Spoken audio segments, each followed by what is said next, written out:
Hello, Palians, and welcome back.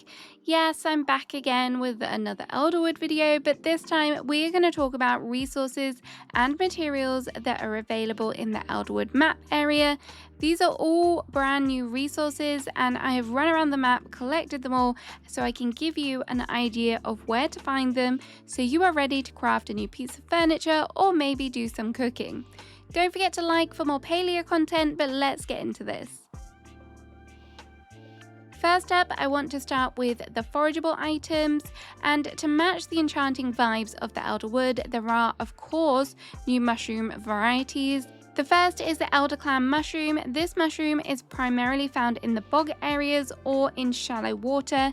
If you collect this mushroom, be sure to open them like you would with the oysters that you find in Bahari. You can do this by going into your inventory and right-clicking them or pressing the action button on them. You will then be given elderclam mushroom meat, which comes in starred and non-starred varieties, and this can be used as a meat alternative in your dishes. If you are very lucky, you may also receive a black pearl. I would recommend keeping maybe one or two just in case it is required for gifts, but otherwise, feel free to sell this one. The second variety is the staircase mushroom, which can be found in caves. There are obviously quite a few different caves around the map. These are really common to find. As soon as I kind of step out of the central stables, there's often one or two there. So don't worry about this one, but it does come in handy making sure you have a few, and it is needed in some of the furniture recipes as well. And the final type of mushroom is the floatfish mushroom. The best place to find this one is in the deep woods.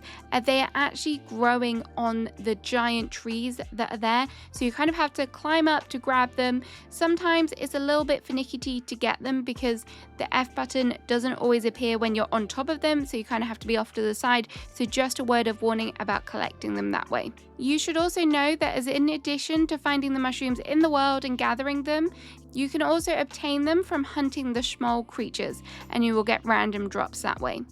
Once you have found the mushroom level recipe by collecting some mushrooms, you are also able to place your mushrooms into your loom to create mushkin.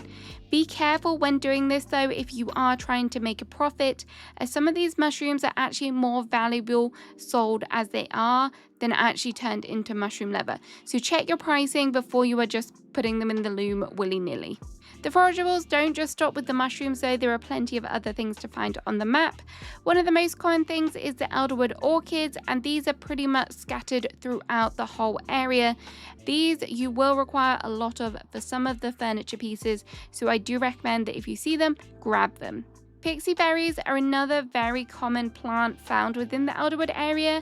There seems to be a higher concentration of these around the Deepwood area, or that is where I find most of them anyway. The flotato is a rare plant that can also be found within the deep woods. This one you will also want to pick up, as should you see it, there is a specific cooking recipe which uses this one. Spoiler, we finally have French fries in the game. There is also the Elderwood lotus, which is another rare flower that I have found primarily within the bog and swamp areas. So if you are in this area kind of hunting the Ogopu and you see one of these, be sure to grab it as well. Finally, we also have access to gatherable honey. This is gathered in the northern area of the map in Matana Grove. You will notice that there are beehives in the pine trees, and to collect the honey, you will need to use your arrow to shoot them down, and then you'll be able to collect it. Copper nuts are also gathered in the same way, and you will find these growing on the ancient wood trees. I've also noticed that these can become infected with the essence, which is very interesting. When it comes to collecting these, just be careful which arrows you are using, as I tried to collect some of the copper nuts and it wouldn't work with the dispel arrows, but it did work with the fine arrows. So if you're having problems, maybe it's your arrow that's the problem. The rarest of all the forageable items in the map is the elderflower, and these, again, like the floatfish mushrooms, are found on the deep wood trees. These are very hard to find, and they really are rare. I feel like there's maybe only one at a time, and then it doesn't always necessarily spawn as well, or people are just super quick. I'm not sure, but I do hope that overall they do up the spawn rate on some of these forageables, as in comparison to the rare items that are in Bahari, they do seem a lot harder to come by. So fingers crossed, Singularity 6, if you're listening, please make these easier to come by. In addition to the forageable plants, there are also two types of crops or crop seeds that can be obtained from the elderwood.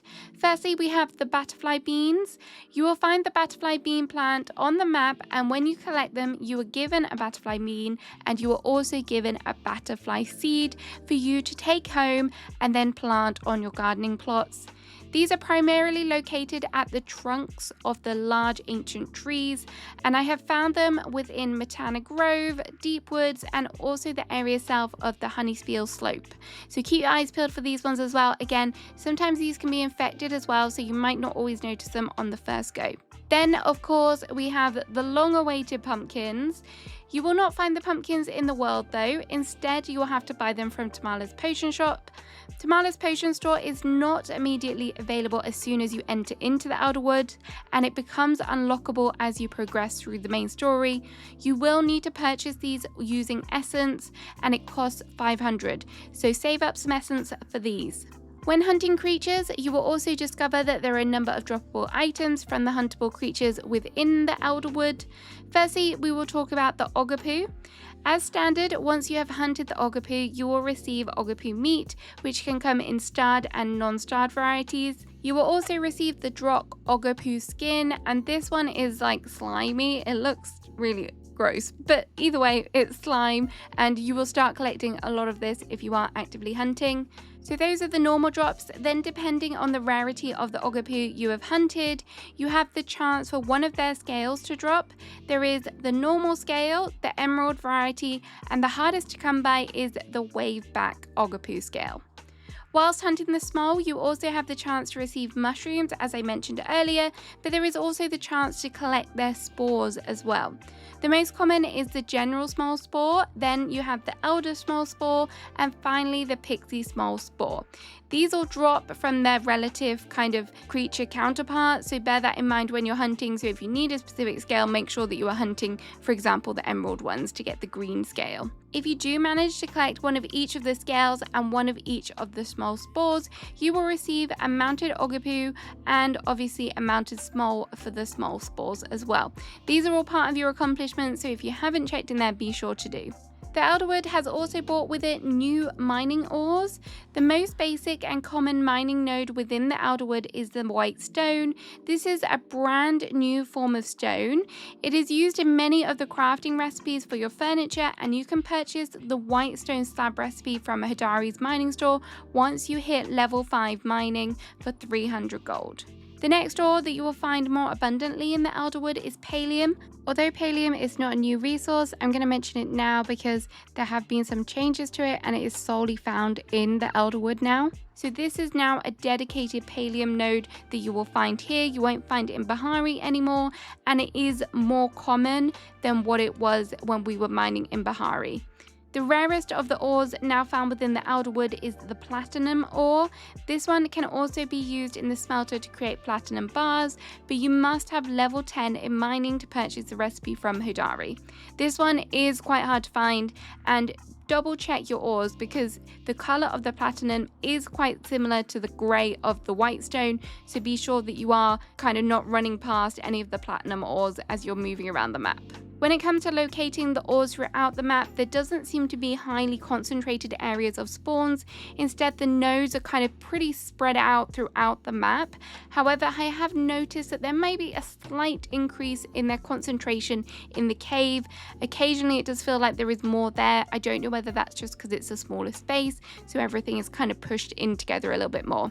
The Elderwood update has also brought mining changes to Kilima and Bahari, and I'm just going to mention these now if you're kind of confused as to why they're appearing on your map. But now you will find silver nodes in Kilima and gold ones in Bahari. Again, these are going to be very rare, so if you see them, mine them. One of the things you may have noticed as soon as you enter the world is that the majority of the trees within the Elderwood are very different to Kilima and Bahari. These purple trees are the ancient wood trees, and these are found throughout the map, but there does feel to be a higher concentration of these around the Matana Grove and the Honeyspiel area. Chopping these trees will drop ancient wood, and this wood can be turned into ancient wood planks. However, to do that, you must have purchased the plank recipe from Ashura, and then you will be able to place them into your wood choppers. These trees also have the chance to drop ancient wood seeds, which you can then plant on your own plot. They do also have the possibility to drop ancient amber, which is a high value item. The ancient amber does not have a clear use in crafting at present, but like the other amber drops, it can be sold for a good amount of gold.